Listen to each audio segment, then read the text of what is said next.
Hello students, आज हम discuss करेंगे सकारात्मक व्यक्तिगत मनोवृत्ति यानी जिसको हम नज़रिया या दृष्टिकोण भी कहते हैं का विकास। Development of positive personal attitude. Last class में हमने ये देखा कि सेल्फ डेवलपमेंट के लिए हमें अपने सभी आयामों पर ध्यान देना होगा, जैसे शारीरिक विकास पर, बौद्धिक विकास पर, स्पिरिचुअल यानी आध्यात्मिक विकास पर, है ना। तो बहुत सारे डायमेंशंस पर जब हम वर्कआउट करते हैं तब हमारी पर्सनैलिटी अच्छी बनती है। तो इसी के साथ साथ हमारा जो नज़रिया, जो दृष्टिकोण होता है, उसका भी क्या होता है, विकास होता है। तो हमें अपना एटीट्यूड पॉजिटिव कैसे रखना है, इस बारे में हम बात करेंगे। मनोवृत्ति, नज़रिया, दृष्टिकोण का अर्थ एवं परिभाषाएं यानी meaning and definition of attitude. सबसे पहले हम देखते हैं कि हम इसको परिभाषित कैसे करेंगे।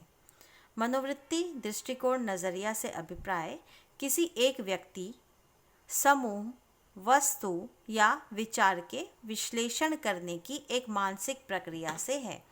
हम बोलते हैं ना, किसी पर्सन का एटीट्यूड पॉजिटिव है, उस पर्सन का एटीट्यूड नेगेटिव है। वो क्यों बोलते हैं? क्योंकि हम उसकी मनोवृत्ति को जानते हैं।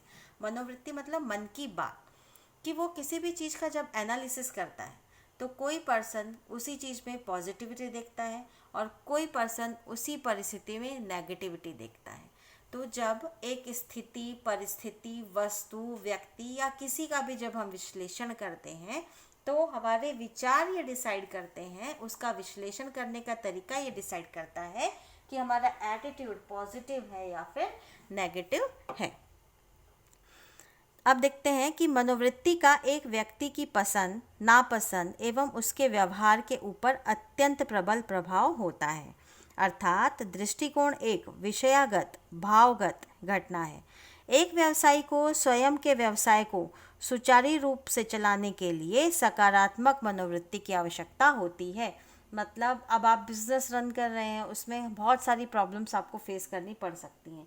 अगर आप अपना एटीट्यूड पॉजिटिव रखते हैं तो आप किसी भी प्रॉब्लम का बहुत अच्छा सॉल्यूशन ढूंढ सकते हैं।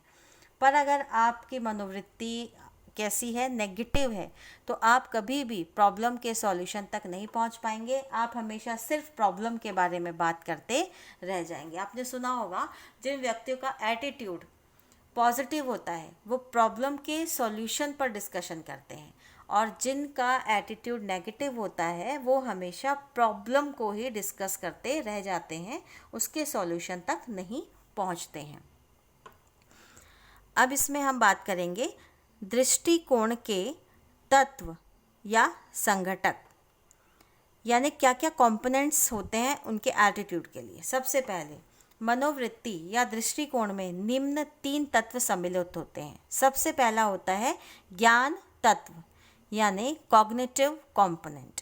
दूसरा होता है फीलिंग कंपोनेंट, जिसको हम भाव तत्व भी कहते हैं। नेक्स्ट है इसमें क्रिया तत्व यानी एक्शन कंपोनेंट। अब हम इसको थोड़ा डिटेल में पढ़ लेते हैं कि इन तीनों कंपोनेंट का मतलब क्या है। सबसे पहले यहाँ पर हम बात करेंगे ज्ञान तत्व के बारे में, यानी कि कॉग्निटिव कंपोनेंट। ज्ञान तत्व का अभिप्राय किसी विषय के संबंध में किसी भी प्रकार के अभिमत से है। यह अभिमत एक वाक्य की स्वीकृति के रूप में होता है।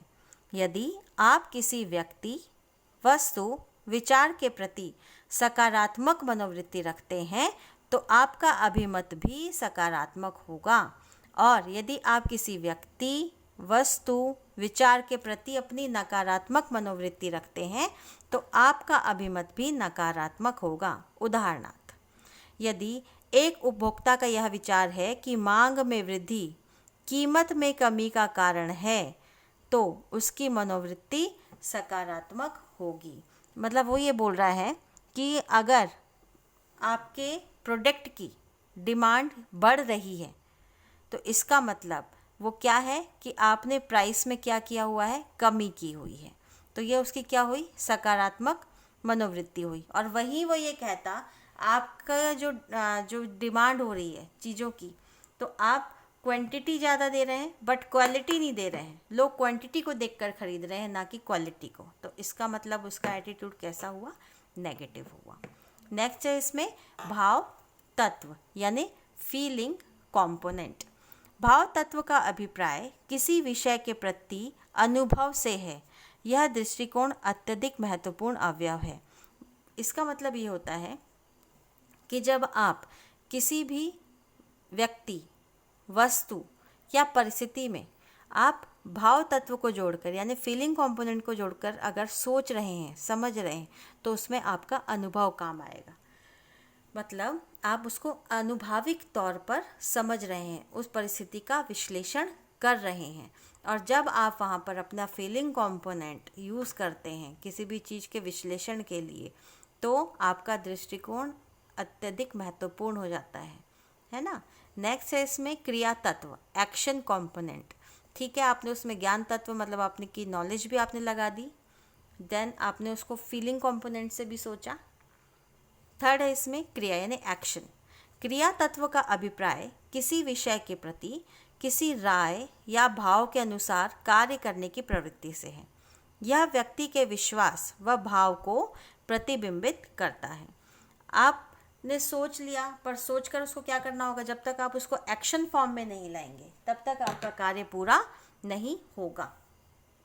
तो जब आपको एक्शन मोड में आने के लिए क्या करना पड़ेगा कि अपनी जो भी आपके जो विचार हैं उसको कार्यान्वित करना होगा, उसको अपने संगठन में अच्छे से समझाकर उसको कार्य रूप में संपादित करना होगा। नेक्स्ट है इसमें, अर्थात स्पष्ट है कि किसी विषय, वस्तु, व्यक्ति के प्रति हमारी मनोवृत्ति सकारात्मक, नकारात्मक व तटस्थ हो सकती है। सकारात्मक मनोवृत्ति किसी विषय का अनुकूल विश्लेषण होता है, अर्थात विषय के लिए पसंद व अनुकूल व्यवहार की उत्पत्ति की सकारात्मक मनोवृत्ति को दर्शाती है। जब आपका पॉजिटिव एटीट्यूड कहाँ दिखता है कि जब वो सब्जेक्ट, वो विषय, वो व्यक्ति विशेष आपको पसंद है, तब आप वहाँ पर क्या करेंगे, पॉजिटिव एनालिसिस करेंगे। पर वही व्यक्ति विशेष, वो स्थान, वो जो भी वहाँ पर कोई समस्या है, अगर वो आपको पसंद नहीं है तो आप उसका विश्लेषण कैसे करेंगे, नकारात्मकता के साथ करेंगे, है ना। तो इसलिए जब आपका अनुकूल व्यवहार होता है, अच्छा व्यवहार होता है, तो वो आपके पॉजिटिव एटीट्यूड को दर्शाता है। और वहीं जहाँ आप किसी की बुराई करते हैं, किसी में नकारात्मकता देखते हैं, गलतियाँ ही गलतियाँ ढूंढते हैं, तो वो आपके नेगेटिव एटीट्यूड को दर्शाता है। अब यहाँ पर हम बात करेंगे कि जो एटीट्यूड होते हैं वो कितने प्रकार के होते हैं, यानी दृष्टिकोण के प्रकार, टाइप्स ऑफ एटीट्यूड। तो दृष्टिकोण मुख्यतः दो प्रकार के होते हैं। पहला है पॉजिटिव एटीट्यूड यानी कि सकारात्मक दृष्टिकोण, और दूसरा है नेगेटिव एटीट्यूड। तो सबसे पहले हम यहाँ बात करेंगे सकारात्मक दृष्टिकोण के बारे में यानी पॉजिटिव एटीट्यूड के बारे में। आशावादी, सकारात्मक अथवा स्वस्थ दृष्टिकोण जीवन की सफलता का प्रथम सोपान है। दृढ़ इच्छा शक्ति, आत्मविश्वास, कर्तव्य के प्रति समर्पण, रचनात्मक कार्य एवं विचारों के प्रति निष्ठा सकारात्मक दृष्टिकोण के परिचायक होते हैं। कठिनाइयों अथवा समस्याओं में भी सफलता के लिए सतत कार्य करते रहना ही सकारात्मक दृष्टिकोण का परिणाम है। इसके पहले हमने बात की थी कि पॉजिटिव एटीट्यूड उसे कहते हैं जब हम समस्या के बारे में बात नहीं करते, हम किसके बारे में बात करते हैं, समस्या के समाधान के बारे में बात करते हैं। और आपकी यदि इच्छा शक्ति दृढ़ है, आपका आत्मविश्वास पक्का है कि आपके इस काम को करना ही है, तो कोई भी नेगेटिविटी दूर दूर तक आपको छू नहीं सकती है। तो एक सकारात्मक दृष्टिकोण वाला व्यक्ति हमेशा समाधान पर फोकस करता है, हमेशा अपने काम पर फोकस करता है, ना कि काम से जीत चुराने के लिए फोकस करता है। तो अगर किसी में आप इस तरीके का एटीट्यूड देखते हैं कि वो अपने काम के लिए पूर्णतया समर्पित है, इसका मतलब उस व्यक्ति के अंदर सकारात्मक दृष्टिकोण है यानी पॉजिटिव एटीट्यूड है। वहीं पर हम बात करते हैं नकारात्मक दृष्टिकोण यानी नेगेटिव एटीट्यूड की। निराशावादी, जैसे कि सकारात्मक दृष्टिकोण वाला आशावादी, मतलब समस्या का समाधान वो अवश्य खोजेगा चाहे कैसे भी, और वहीं दूसरी तरफ नेगेटिव एटीट्यूड वाला आदमी निराशावादी होता है, वो हमेशा नकारात्मक बातें करता है, उसका दृष्टिकोण अस्वस्थ होता है। अच्छे मित्रों, प्रभावी पदों और सफलताओं से व्यक्ति को दूर कर देते हैं।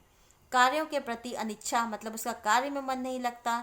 स्वयं के प्रति डगमगाता आत्मविश्वास, जिसमें नेगेटिव एटीट्यूड होता है, आप ये समझिए उसमें सेल्फ कॉन्फिडेंस बिल्कुल भी नहीं होता है। दूसरों की कमियां ज्ञात करना, हमेशा दूसरों की कमियों के बारे में बात करते हैं, हमेशा आलस्य करेंगे, काम नहीं करना चाहते, सिर्फ आलस्य करना चाहते हैं। विध्वंसात्मक कार्यों में संलग्न रहना और जीवन को अर्थहीन एवं उद्देश्य रहित बना लेना नकारात्मक सोच की परिणति होती है, क्योंकि उनको कोई काम करना ही नहीं है, उनको हर चीज़ में गलतियां ढूंढनी है। अगर आप उनको काम दे दोगे तो काम को ना करने के 100 बहाने ढूंढेंगे, काम को करने का एक अच्छा तरीका नहीं ढूंढेंगे, पर काम को ना करने के 100 बहाने जरूर वो लोग ढूंढते हैं। काम करने से बचते हुए वो लोग नज़र आते हैं। तो जिस किसी व्यक्ति में भी इस तरीके की जो दृष्टिकोण पाया जाता है उसे हम कहते हैं नकारात्मक दृष्टिकोण। तो हमने देखा दृष्टिकोण के 2 प्रकार होते हैं, कौन कौन से? पॉजिटिव एटीट्यूड और नेगेटिव एटीट्यूड।